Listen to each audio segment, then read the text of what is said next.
یەکێک لە گۆرانی بێژە دیارەکان کە نارین فەقەیە ئەو لە ئێستاە لە وڵاتی سویدەژی ئەو دەنگێکی تایبەت و خۆشی هەیە و گۆرانەکانیشی زیاتر بابەتی فۆلکلۆری و ڕەسەنایەتی میوزیکی کوردی پاراستۆ لە نێوکارەکانیا ئەو لا نوێترین بەشداریکردنیان لە یەکێک لە کۆنسرتەکان کە کۆنسرتێکی تایبەت بووە بە ناوی Voices of Change لە وڵاتی سوید.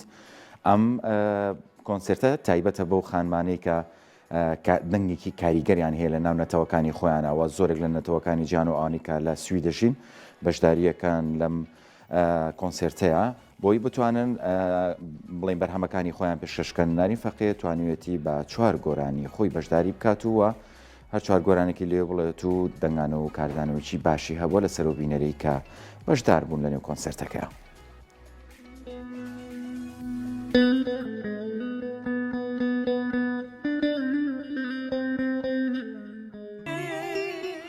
هونەرمەند نارین فەقێ کە خەڵکی ڕۆژاوایە و لە سویدەژی بەشداری لە پرۆژە هونەری Voices of Change کرد لە سوید کە بەڕێوە چوو. لە کۆنسرتەکەدا نارین فەقێ 4 گۆرانی باسمانی کوردی پێشکەش کرد.